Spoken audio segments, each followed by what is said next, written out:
सुल्तान Aurangzeb organisation के नाम पे एक एनजीओ कायम की गई है अकोला शहर में। इस वक्त उसके नेशनल प्रेसिडेंट साहिल रिजवी साहब इस वक्त हमारे साथ हैं। तो साहिल भाई जी, इस ऑर्गेनाइजेशन का नाम हज़रत औरंगज़ेब के नाम पे किस मकसद से रखा गया है और क्या क्या मकासद है आपकी इस एनजीओ की? सबसे पहले तो सुल्तान औरंगज़ेब आलमगीर जो है वो हिंदुस्तान की तारीख़ के अजीम बादशाह है जिन्होंने एक अखंड भारत पर हुकूमत की है। आज उनको एक कट्टर मुस्लिम और उनके ऊपर बहुत से इल्ज़ामात लगाए जाते जो कि सिर्फ़ और सिर्फ झूठ है। असल में सुल्तान की ज़िंदगी सिर्फ़ इंसाफ के लिए गुजरी है। सुल्तान हमेशा इंसाफ पसंद बादशाह थे और हमेशा उनके दरबार में इंसाफ ही होता था। सुल्तान के दौर के अंदर ऐसे ऐसे वाक़यात भी गुज़रे कि सुल्तानों ने कभी किसी के साथ में नाइंसाफ़ी नहीं की। आजकल ऐसा मामला है कि जहाँ कहीं भी अगर सुल्तान औरंगज़ेब का नाम आता है तो लोग हर तरीके से उनको ब्लेम करते, उनका विरोध करते, जबकि मुग़ल सल्तनत की हिस्ट्री में जितने भी बादशाह गुज़रे उन सब के अंदर सबसे ज़्यादा अगर मुस्लिम हिंदू मुलाजिम अगर किसी की सल्तनत में थे तो सुल्तान औरंगज़ेब की सल्तनत में सबसे ज़्यादा अहदेदार हिंदू सुल्तान की सल्तनत में थे। उन्होंने भी सुल्तान का विरोध नहीं किया। जब उनके कुछ अहदेदार तो ऐसे हैं जिनकी कुछ छोटी छोटी बातें तारीख़ में लिखी हुई है कि उन्होंने हमेशा सुल्तान को इंसाफ परस्त बादशाह के से मुंतखब किया और सुल्तान ने इस मुल्क पर तकरीबन 49 साल हुकूमत की। उनकी ज़िंदगी के अंदर एक वाक़या ये भी गुज़रा कि काशी बनारस के अंदर एक पंडित रहा करता था। तो उस पंडित की एक लड़की थी और वहाँ का जो सूबेदार जो भी था वो मुगलिया सल्तनत का था। तो उसने उस लड़की के पंडित बाप को कहा कि एक हफ़्ते के अंदर तेरी बेटी की डोली सजाकर मेरे दरबार में पेश करना। तो वो पंडित ने वो बात उसकी बेटी को कहा कि फ़ला ने तेरी डोली को 7 दिन का वक्त दिया है और दरबार में पेश होने का। वो लोग परेशान हो गए। तो उस बेटी ने कहा कि उससे 1 महीने का टाइम ले लो, 1 महीने बाद हम उसकी दरबार में पेश हो जाएगी। तो फिर ये सब होने के बाद उस बच्ची ने एक ख़त लिखा और सुल्तान का मामूल ये था कि हर दिन जुमा के दिन दिल्ली के अंदर जब नमाज़ पढ़ के निकलते थे तो बहुत से लोग मस्जिद की सीढ़ियों के ऊपर अपनी अपनी शिकायत लेकर एक चिट्ठी में लेकर खड़े रहते थे और सुल्तान वो चिट्ठियाँ उनके हाथ से लेते थे और फिर कुछ दिनों में उन मामलात को हल किया करते थे।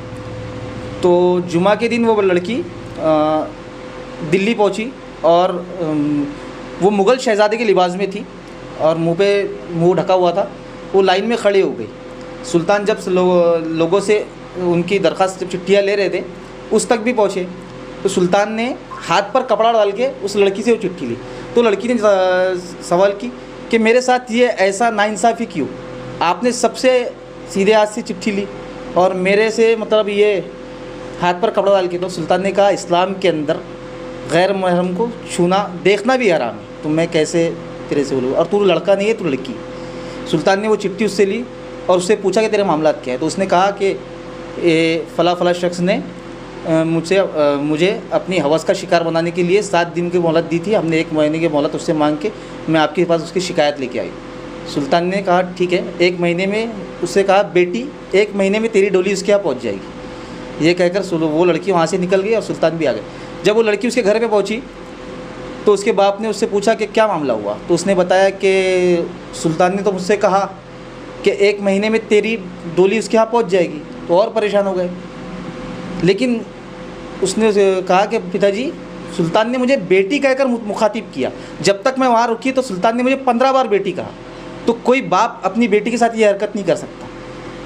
फिर हुआ ये कि जब 1 महीने की मुद्दत पूरी हुई उसकी डोली सजाई गई और उसकी दरबार में हाजिर हुई वो लड़की की। तो उस खुशी में वो अपनी हवस पूरी होने की खुशी में वो पूरे फ़कीरों में तोहफ़े तकसीम और दौलत लुटा रहा था। तो उसमें एक फ़कीर कंबल ओढ़े उसके पास गया, मैं इस तरह से खैरात नहीं लेता, मुझे देना है तो हाथ में दे। तो उसने कुछ रकम उठा के उसके हाथ में दी। जब उन्होंने चेहरे से वो नकाब हटाया तो देखा सुल्तान को देखकर बहुत हक्का बक्का रह गया। वो सुल्तान औरंगज़ेब आलमगीर थे। औरंगज़ेब आलमगीर ने उस वक्त वो फैसला सुनाया कि 4 हाथी मंगवाए, चार हाथी मंगवाए और 2 हाथ 2 पैर उसके बांध के चारों हाथी को अलग अलग दिशा में दौड़ा दिया, उसके जगह पे चीतड़े उड़ा दिए। और फिर सुल्तान उस लड़की के घर पे पहुँचे और वहाँ पर कहा, ए बेटी 1 गिलास पानी ला। और सुल्तान ने वहाँ बैठकर 2 रकात नमाज नफिल शुक्राने की अदा की और वहाँ पे बैठ के वो पानी पिया और फरमाया कि जब से तेरा ये मामला मेरे पास आया था, मैंने उसी दिन से नीयत कर ली थी, जब तक तेरे साथ इंसाफ नहीं करूँगा मैं पानी नहीं पीऊँगा। देखिए, सुल्तान औरंगज़ेब ऑर्गेनाइजेशन ज़्यादातर हुआ, हमारी ऐसी सोच है, हम एजुकेशन लाइन के अंदर ज़्यादा काम करेंगे। हमारे पास बहुत से ऐसे लोग हैं जो इस काम के अंदर महारत रखते, ऐसे लोगों के ज़रिए हम एजुकेशन लाइन में, हॉस्पिटल्स में और मतलब जो गवर्नमेंट स्कीमें होती, जो मतलब जिससे कौम को, मिलत को फ़ायदा हो, लोगों को फ़ायदा हो, मुल्क हिंदुस्तान के लोगों को फ़ायदा हो, ऐसे स्कीमों में हम ज़्यादातर काम करेंगे। अभी आजकल हम लोग देख रहे हैं कि देश में हमारी मुस्लिम बच्चियों को किस तरह से शिकार बनाया जा रहा है। तो हमने देखा है अकोला शहर में एक बड़े लेवल पे दीन पढ़ाओ बेटी बचाओ का एक मुहिम शुरू है, हफ्तेवारी इज्तिमा होते हैं। तो क्या आपकी तंजीम भी उस पर वर्क करेंगी? इंशाल्लाह दीन पढ़ाओ बेटी बचाओ अभियान के अंदर भी हम लोग इन्वॉल्व होंगे। देखिए, जब तक के दीन अपने घर तक नहीं पहुंचेगा तो हम अपनी बेटी को नहीं बचा सकते।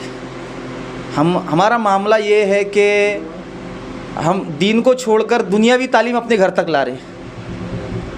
मैं अपने मुस्लिम लोगों से, जो मुस्लिम लोग हैं, उनसे अपील करना चाहता कि भाई अपने बच्ची को ज़्यादा से ज़्यादा हो सके तो दीन की तरबियत दे, उसे समझाए कि इस्लाम में क्या जायज़ है क्या नाजायज़ है।